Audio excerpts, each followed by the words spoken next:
Hi అండి, welcome to our channel. నేను ఈరోజు ఒక అద్భుతాన్ని అయితే మీకు చూపించబోతున్నాను. తిరుపతిలో ఉన్న మంచినీళ్ళ కుంట ఏరియాలో ఉన్న మంచినీళ్ళ కుంటలో ఇక్కడ శ్రీ మహావిష్ణువు విగ్రహాన్ని అందరూ చూసే ఉంటారు. కానీ చాలామందికి తెలియదండి. ఈ విషయాలు కూడా కొన్ని తెలియవు. దశావతారం సినిమాలో మనము శ్రీ మహావిష్ణువుని విగ్రహాన్ని ఒకటి నీళ్ళలో పడేసినట్టు మనం చూపించారు స్టార్టింగ్లో. అది చూసే ఉంటాం అందరము. అది రియల్ కథ అండి, కల్పిత అయితే కాదు. పూర్వము చిదంబరం అనే క్షేత్రంలో పల్లవులైతే పరిపాలించేవారు.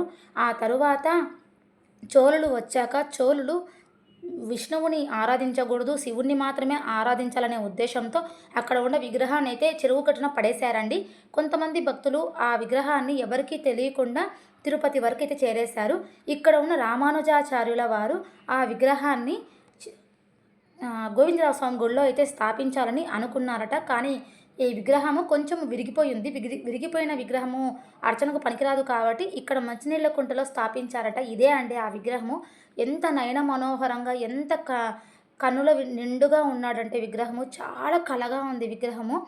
మనము తిరుమలలో చూసి ఎంత ఆనందపడిపోతామో ఇలాగనే ఆనందపడిపోతాము. విగ్రహము శయనమాకారంలో ఉంటుందండి విగ్రహం. పడుకొని ఉంటాడు ఆ స్వామివారు. చాలా అందంగా ఉన్నాడు కూడా. ప్రతి శనివారం మాత్రమే పొద్దున 6 నుంచి 9:30 వరకు అవైలబుల్ ఉంటుందండి. గేట్లు ఓపెన్ చేస్తారు. కానీ 6 నుండి వాళ్ళు 8:30 వరకు వాళ్ళు ప్రతి వారం అభిషేకం చేసి ఇలా అలంకరణ చేస్తారండి. 8:30 నుండి 9:30 వరకు ఒక గంట అయితే మనకు చూడ్డానికైతే అనుమతిస్తారు. చూడొచ్చు, అందరూ వెళ్ళి చూడండి. చాలా అందంగా ఉన్నాడు. తెలియని వాళ్ళు తప్పకుండా వెళ్ళి చూడదగ్గ విగ్రహం అండి అది. ఇక్కడ మంచినీళ్ళ కుంట అండి. ఈ నీళ్ళు ఎప్పుడూ కరగవు. మంచిగా తీయగా తేటగా చాలా బాగుంటాయి నీళ్ళు కూడా.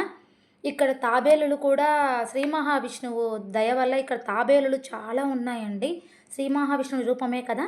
ఇక్కడ చేపలు కూడా చాలా ఉన్నాయి. మా పిల్లలు ఇలాగా చేపలకి బిస్కెట్లు అయితే కొని వేస్తున్నారు. ఇలా చూడండి, చేపలు కానీ తాబేలు కానీ చాలా ఉన్నాయండి. తప్పకుండా ప్రతి వారము అనేది ఓపెన్ చేసి చూపిస్తారంట. మేము ఇంతకుముందు పొద్దున 6 గంటలకే వెళ్ళిపోయామండి తెలియక. కానీ అక్కడే వెయిట్ చేసి 8 వరకు అలాగనే ఆడే ఉండేసి చూసి వచ్చాము.